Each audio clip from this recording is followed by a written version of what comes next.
जय भीम, नमो बुद्धाय. विश्वरत्न महामानव डॉक्टर बाबासाहेब आंबेडकर यांनी लिहिलेले बुद्ध आणि त्यांचा धम्म या ग्रंथाचे आपण अभिवाचन करीत आहोत. मागच्या वेळेस आपण 10वा भाग पाहिला. त्याच्यामध्ये कपिलवस्तूचे सर्व नागरिक सिद्धार्थ गौतमाला भरद्वाज मुनींच्या आश्रमाशी निरोप देतात आणि जातात. त्यानंतर त्यांचा आवडता घोडा कंथक व त्यांचा मित्र छन्न यांचाही निरोप सिद्धार्थ घेतात. अतिशय दुःखी झालेला छन्न कंथकाला घेऊन कपिलवस्तूकडे परततो. आता पुढील भाग 11वा, पुस्तकातील पाठ 20. छन्न परतला. मालकाच्या अशा रीतीने अरण्यात गेल्याने दुःखी कष्टी झालेला छन्न मार्गात आपल्या दुःखी मनाचा भार कमी करण्याचा प्रयत्न करीत होता. त्याचे अंतकरण इतके जड झाले होते की ज्या रस्त्याला कंथकासह तो एका रात्रीत पार करीत असे त्याच अंतराला आपल्या स्वामीच्या वियोगाच्या चिंतेमुळे संपविण्यास त्याला 8 दिवस लागले. कंथक घोडा जरी मोठ्या धैर्याने चालत राहिला तरी तो अगदी गलित गात्र व निस्तेज झालेला होता. जरी तो अलंकारभूषणांनी सजलेला होता तरी बरोबर आपला धनी नाही म्हणून अगदी तेजहीन दिसत होता.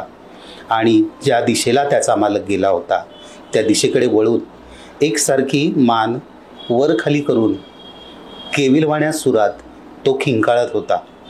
तो जरी अतिशय तहानलेला होता तरी पूर्वीप्रमाणे त्याने मार्गात गवत खाल्ले नाही किंवा पाणी प्यायला नाही. ते शेवटी कपिलवस्तूला येऊन पोचले. कपिलवस्तू नगरी तर गौतमाच्या जाण्याने अगदी उजाड दिसत होती. ते दोघेही कपिलवस्तूला प्राणहीन शरीराप्रमाणे पोचले. नगरीमध्ये जरी कमळांच्या ताटव्यांनी भरलेले जलाशय होते व फुलांनी बहरलेले वृक्ष होते परंतु नागरिकांची मने खिन्न होती. निस्तेज चेहऱ्याने अश्रू ढाळीत त्या दोघांनी जेव्हा शहरात प्रवेश केला तेव्हा त्या शहरातील सर्व लोक त्यांना शोकात बुडालेले दिसले. जेव्हा लोकांनी ऐकले की छन्न आणि घोडा कंतक हे शाक्य कुळाच्या कुलदीपकाशिवाय कलितगात्र स्थितीत परत आलेले आहेत तेव्हा त्यांनी ढळाढळा अश्रू ढाळले. कुठे आहे आमचा राजपुत्र? कुठे आहे या राजकुळाचा व राज्याचा कुलदीपक? असे आवेशाने म्हणत व अश्रू ढाळीत लोक छन्नाच्या मागोमाग रस्त्याने जाऊ लागले. गौतमाशिवाय ही नगरी म्हणजे अरण्य होय आणि ज्या अरण्यात गौतम राहत आहे ती आमच्यासाठी नगरीच होय. गौतमाशिवाय या नगराचे आम्हाला काही सुद्धा आकर्षण उरले नाही. इतक्यात राजपुत्र आला असा हर्षोद्गार काढीत नगरयुवती रस्त्याच्या बाजूच्या खिडकीतून गर्दी करून पाहू लागल्या. परंतु जेव्हा त्यांनी घोड्याची पाठ रिकामी पाहिली तेव्हा धडाधड खिडक्या बंद करून त्या आक्रोशाने रडू लागल्या. पुस्तकातील पाठ 21. शोकाकुल कुटुंब. शुद्धोधनाची कुटुंबीय मंडळी छन्न परत येण्याची आतुरतेने वाट पाहत होती. त्यांना आशा वाटत होती की छन्न सिद्धार्थ गौतमाला समजावून घरी परतण्यास भाग पाडील. राजाच्या अश्वशाळेत शिरताच कंथक आपले दुःख राजमहालातील लोकांना कळण्यासाठी मोठ्याने खिंकाळला. राजाच्या अंतपुराच्या जवळपास असलेले लोक आपल्या मनाशीच म्हणाले, ज्या अर्थी घोडा कंथक खिंकाळत आहे त्या अर्थी राजपुत्र गौतम परत आला असावा. आणि पूर्वी दुःखाने मूर्छित झालेल्या स्त्रिया आता हर्षाने डोळे विस्फारून राजपुत्राला पाहण्याच्या आशेने राजवाड्याच्या बाहेर आल्या. परंतु त्यांची मोठी निराशा झाली. राजपुत्राशिवाय केवळ कंथक घोडाच त्यांना दिसला. गौतमीचा तर मनावरचा ताबा सुटून ती मोठमोठ्याने रडू लागली व मूर्छित झाली आणि रडत असतानाच ती ओरडली, जो अजानुबाहू आहे, ज्याची सिंहासारखी डौलदार चाल आहे, वृषभाच्या डोळ्यांसारखे ज्याचे सुंदर डोळे आहेत, ज्यांची अंगकांती सोन्यासारखी पिवळी धमक आहे, ज्याची छाती रुंद व आवाज दुदुंबी किंवा मेघगर्जनेसारखा आहे, अशा वीर पुरुषाने वनातील आश्रमात राहावे काय? तो सर्व गुण संपन्न वीरपुरुष आपणापासून निघून गेल्यामुळे ही पृथ्वी आता राहण्यास खरोखर अयोग्य अशी झालेली आहे.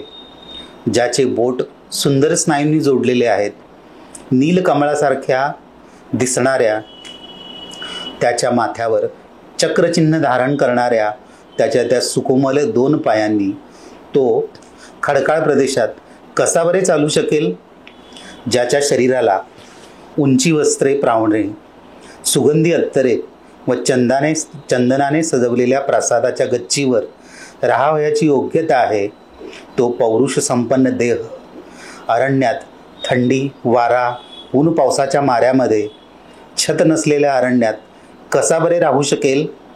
ज्याला आपले कुटुंब, शील, सामर्थ्य, शक्ती, विद्वत्ता, सौंदर्य व तारुण्य यांचा अभिमान होता, जो नेहमी दान देण्यात सिद्ध असे पण घेण्यास नसे, तो दुसऱ्याकडून भिक्षा मागत कसा काय फिरू शकेल?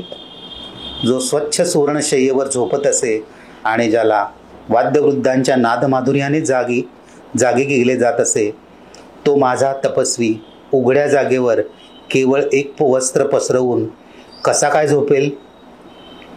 हा असा हृदयद्रावक शोक ऐकून तेथील स्त्रिया एकमेकींच्या गळ्यात गळा घालून थरथरणाऱ्या वेली जशा आपल्या फुलांमधून मध गाळतात तशा आपल्या डोळ्यातून अश्रुधारा ढाळीत होत्या. नंतर यशोधरेने आपण सिद्धार्थाला जाण्याची अनुज्ञा दिली आहे हे विसरून जाऊन अस्वस्थ अवस्थेत धरणीवर अंग टाकून दिले. मी त्यांची पत्नी असताना ते मला कसे सोडून गेले? त्यांनी मला विधवा करून मागे ठेवले आहे. आपल्या पत्नीला आपल्या नवीन जीवनक्रमाची भागीदारी करावयास पाहिजे होते. मला स्वर्गप्राप्तीची लालसा नाही. माझी एकच इच्छा आहे की माझ्या प्रिय पतीने मला इहलोकी किंवा परलोकी एकटीला मागे ठेवून जाऊ नये. विशाल डोळे व प्रसन्न हास्य असलेल्या माझ्या पतीच्या मुखाकडे पाहण्याची अधिकारिणी मी जर नसेल तरी या बिचाऱ्या राहुलचा आपल्या पित्याच्या मांडीवर खेळण्याचा अधिकार नाही काय? हाय रे, त्या वीरपुरुषाचे अंतःकरण किती निष्ठुर आहे, किती कठोर आहे. शत्रूलाही मोहित करेल अशा बोबड्या बोलाच्या ह्या बालकाला आपण होऊन कोण बरे सोडून जाईल? खरेच माझे हृदय देखील खरोखर मोठे कठोर आहे, अगदी दगडाचे किंवा लोखंडाचे बनलेले असावे.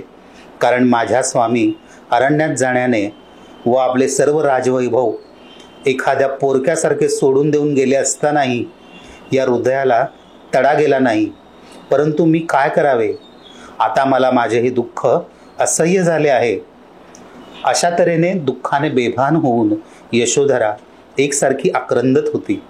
स्वभावतः जरी ती संयमशील असली तरी तिच्या या दुःखद स्थितीने तिच्या मर्यादेचा बांध फुटला होता.